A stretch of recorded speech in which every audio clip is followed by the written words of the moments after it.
Okay guys, just driving back from the shop and I just realised my last video is quite long, so this is why I've cut them in two, and this is for people especially around 50, which is my age, who wish to move to Japan, and the options available and my advice on them. And I've left links to the Benton Homestead and their blog in the description. This video is a little bit boring, but informational videos are like that, so I hope you get a lot out of it. So anyway, without further ado,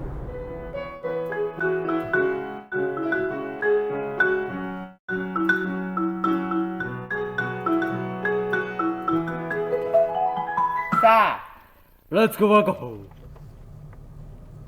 Relying solely on some Airbnb accommodation as your sole source of income, it can be lucrative, but you really need to know your places, and it's also high risk. Anything can happen in the tourism industry. At the moment, I foresee tourism to increase in Japan for many reasons. It's got a lot of built up demand of people who want to come here, which is good, and also the currency is weak, which gives people better value for money. So being in sort of the Airbnb industry now, it's probably a good thing, but it might not be in the future. And if that's all the money you got and things happen, it's not a good situation to be in. So having sort of different things happening, and this is why as soon as I saw the Benton Homestead channel, I've never met these people. When I asked my subscribers to subscribe over, they didn't know about it, but when I saw their channel, I think this is the future of people who want to move to rural areas. And if you're the type of person who's thinking about moving to a rural area, definitely subscribe to the Benton Homestead channel. They've only just started the process of the startup visa in Japan, which is also something that interests me a lot, because there's a couple of reasons for this, and it's because the government is behind people that do this. So moving to Japan, you have all these people that are supporting you. So if you want to start up business in the rural areas, you've got government resources to help you. So just having a different business somewhere else, you're missing out on potential support for your industry. So that's one. Also the IT industry and what's it called? AI industry. There's support for that too, because that's what the government wants. So if you want to come to Japan, you're best to be on the winning team. So if that's what the country needs, go with it. Going and doing your own thing, doing something totally different, perfectly fine, but just remember, you won't have this sort of momentum behind you. So this is something to think about. There's also groups of foreigners, and they just like to buy houses and rent them to people. So it's sort of like what's happened in the West. There's been a lot of money poured into already existing housing, and it doesn't really benefit the economy. It just makes things more expensive for people. So starting up a business generates wealth, generates jobs, generates tax revenue, lots of different things. So this is sort of what Japan wants. And you'll find when you're buying an empty house somewhere, sometimes they'll even tell the foreigner, do you really want to buy this? And sometimes in the Japanese way, like, you probably don't want that one. When you hear that, you need to listen to people, especially the Japanese. So if they're sort of nudging you in a certain direction, that it's probably not a good place to buy. Doesn't mean don't buy it. It just means you need to take more time and find out why they're saying that.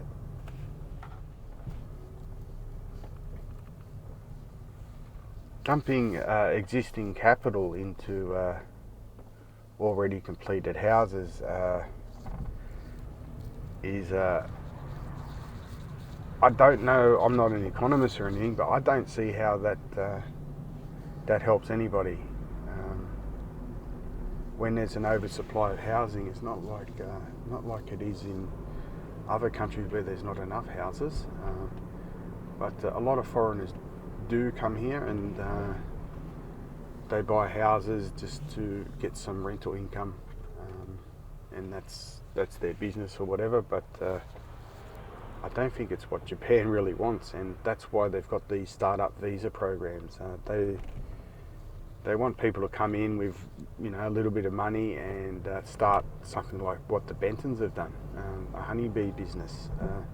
But a foreigner coming in and just buying a couple of houses, there's not even a residential, permanent resident pathway to that.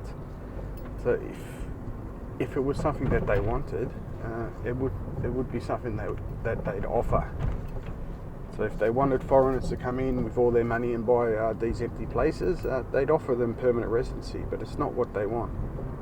And it's not what they're going to get behind. So just remember, you're not going to have this support, but starting up a business in a rural area on these startup visas, this is the future, this is the trend. And it's the same for traditional methods of acquiring permanent residency in Japan. Long time ago, it was reasonably easy for Japanese standards to become a permanent resident as an English teacher. But now it's impossible, pretty much. Not many get to the stage where they get their permanent residence, and 99% of the time they just go year to year. So at the end of the year, if they still like you, you sign another contract, and there's a potential sort of trap in this, and this is because of trends. So if you look at the start of the English teacher trend, it started off with a lot more benefits, potential benefits to the teachers that came here, and as the years gone by, it's less and less. And if you go anywhere on the internet, you'll see and hear so many stories of sort of teachers getting treated like a number, and they just don't care about them. And that's because there's a massive supply of people that can speak English in the world, and there's a massive supply of people that want to come to Japan that speaks English. So it's not something they're going to run out of. So, and English speakers are becoming more and more. Technology surrounding English teaching is getting better. You only have to go and check out some English teaching videos on the YouTube, and there's some really talented people that put lessons out there. And what's stopping the government from rolling that out in schools and putting everyone out of work? Budgets are getting constrained all the time. In Japan, a lot of money needs to be put elsewhere, and I can see the trend. It starts high demand and starting to go down lower, and that's going to go even lower for sure. So some people are going to do that pathway, and they're going to do really well, and they have done well, and some will do well. So it doesn't mean that it's not going to work for everybody, but I see that as super high risk. So if you were to come to Japan and do the English teaching thing and then buy a house, it can work out great for you. But on a percentage level, starting up a business on the startup visa, that's what I would do personally. And everybody's different, but that's my advice anyway. There's always the potential, if you're an employee, that they no longer want you, and it could not even be anything to do with your performance at work. It could be financial constraints. It could be just that the person doesn't like your face. It could be any reason why they may not renew your contract, and you're not going to know about it too. So just remember, this is Japan, and if you bought a house and you put all your money into the house and life's going well, it can change quickly. So this is high risk. So my opinion, if you were to go the teaching route, just be very careful about putting all your money into a house, because if you were to lose your job for any reason, it's not like you're mobile now. You can't just go to the other side of the country and get a job. That means your house is going to sit vacant. So your options will be far less. So if in your geographical area, 1 hour distance, say, driving to work, there's only a set number of schools. So if you were to lose your job, you'd have to wait for another position to become available within your commuting distance, and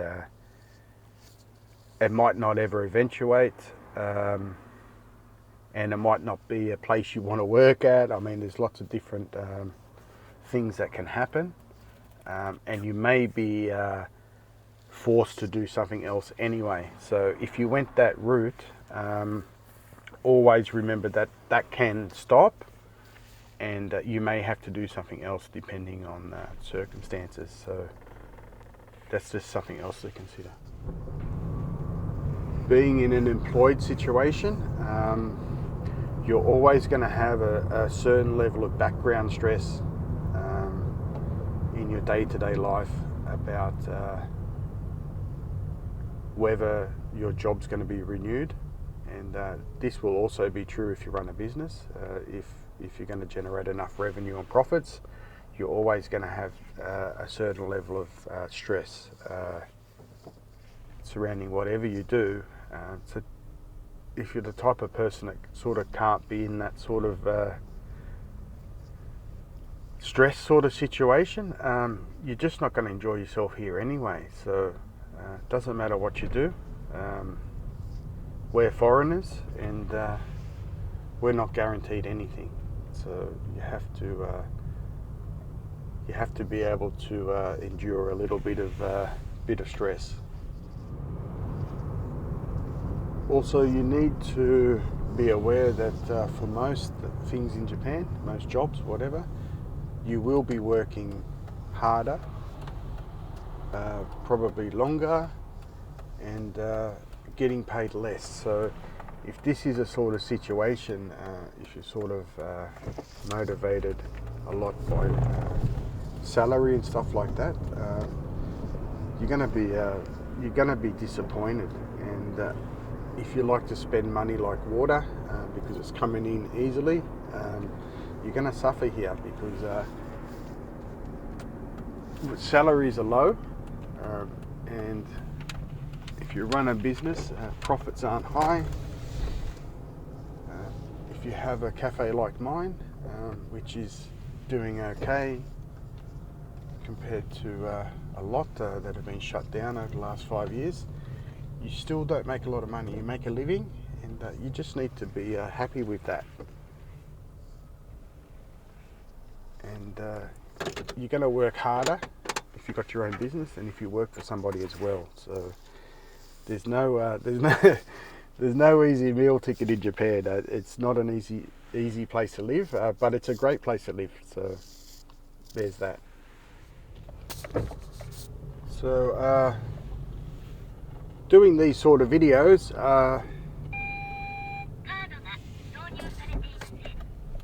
you get a mixed response, and sometimes you get a hostile response from foreigners that live here that don't agree with certain things, or they've done certain things, and whatever. But the purpose of my videos is just to talk generally, to give a a bigger picture and more things to think about for my viewers. And this struck me, over 2 years ago. When I first came to Japan, I had no intentions of doing a YouTube channel or whatever, but I knew that there were these renovation channels and stuff happening in Japan. I wasn't very interested in that, and I don't even put that sort of content on my channel anyway. But then there was a massive flood of people trying to do the same, and you could just tell that this is going to go pear-shaped for so many people. And that's why I did my how not to buy a Kia video, just to give people a bit of a warning that a lot of people are going to fall on their face and do their money and stuff like that. So it was just an informational video, and I actually got a lot of stick, and some of them were from people that were in Japan at the time doing similar things, and a really hostile thing. And it was just an information video. And this is the sort of thing I'm doing now. There are trends that are happening. The start of the trend for the business visa is right now. There's never a better time to do this. In the future, this might drop off a little bit. They might have 2, 3, 4 years from now, they might have enough foreigners doing the farming thing. And that might become much harder. But the people doing the IKEA thing and starting up an IKEA renovation channel, the guys that sort of did that in the early days did well. But the people later sort of trying to do the same thing, catching the wrong end of the trend, they really did their money, and cost them a lot of time as well. So this is the reason why I do these videos. People that move here as English teachers, that trend was long gone. That's why I think it's a high risk thing to do. So anyway, that's just my thoughts on it. So if you're looking to Japan, looking to move to Japan, and you're sort of around 50, around my age, lots of opportunities here, because I'm just a chef with a little bit of experience in other things, but there's a lot of guys out there who's done a lot of things, and they're going to have their own business ideas. And when you've got the government behind you doing the startup visa thing, and you've got skills, real skills in whatever industry you're from, this is a massive bonus. Whereas if you're just being an employee somewhere, you don't have that upside, if you know what I'm saying. You don't have the opportunities to put your knowledge and experience into something. You're more just a cog in the wheel, and you can be greased at any time. And for a lot of people, that's a very stressful situation, and it's something that I wouldn't want to be in personally. It doesn't suit my personality. I like to do my own thing as much as possible. There's a lot of negatives in the Japanese work culture, and even the Japanese will tell you this. But you also hear a lot of foreigners whinging about it as well, working for Japanese companies and doing X, Y, and Z, and whinge. But here's an opportunity for these people to do better, isn't it? So whenever I hear anyone from now on having a whinge, I'll just point him to the startup business visa program, and I say, have at it, let's see it. So here's the opportunity for people to put their skills to the test, and you've got the Japanese government as well behind you. So what more could you wish for, really? So this is a massive opportunity that the government has extended to foreigners, and there's lots of talented people out there, and plenty of opportunity. There's a lot of changes going to happen in the world economy soon, and people who have the knowledge will benefit from it. I don't know much about these sort of things, but whenever something changes, there's always an opportunity. Whether it changes for good or bad, there's always a business opportunity. And successful people always say this. There's really no bad time to do business if you have the right strategy. So if you have a look at the startup business program in rural areas, and you went into agriculture, and you have a look at what the Benton Homestead has chosen to do, and they're doing honey. Now, I can't think of a better product, to be honest. I don't know anyone that doesn't like honey. 99% of people eat honey. It's a product that lasts pretty much forever, so there's not massive storage costs. It's a high value product. Price per kilo is high value. It's relatively easy to manage. I haven't done it, but it seems not as much physical work is probably the term I want to use compared to doing other crops or other things in agriculture. So they've chosen something that has huge potential. It's got a stable, massive market, and the operational costs are low, and there's plenty of stuff for the bees to feed on in rural Japan, so they're not going to run out of that either. So somebody else will come up with something, no doubt. In the rural Japan environment, some people come up with ideas about milk and things like this. It's extremely hard. I worked in the dairy industry in Australia, and it's a lot of work, a lot of hours. So you look at honeybees, you don't have to get up in the morning and milk them. So I've got high hopes that these guys are going to do well, and they're the first ones I know of that have gone into it, and they've really chosen well.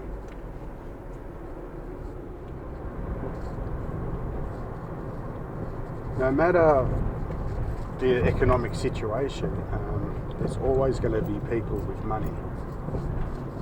So high value crops, quality produce, quality high-end fruits, honey, there's always going to be somebody who wants that. That's the way I look at it. There's always going to be people that need the low-end stuff as well, but the way Japan is, and the topography and stuff like this, it really lends itself to high quality, low production sort of foods. So if you can come up with something that is going to work and has a long-term future, or an already stable sort of customer base, I see no reason why you can't be successful doing a startup in rural areas.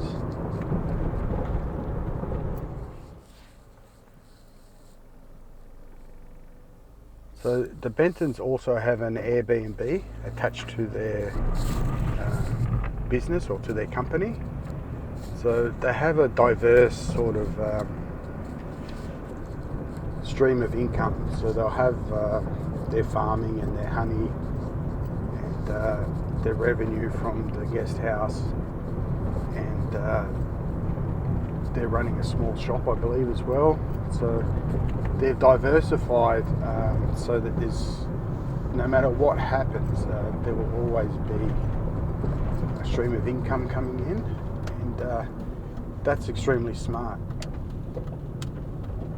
Because if you just go and buy an Airbnb somewhere, or a couple of rental houses,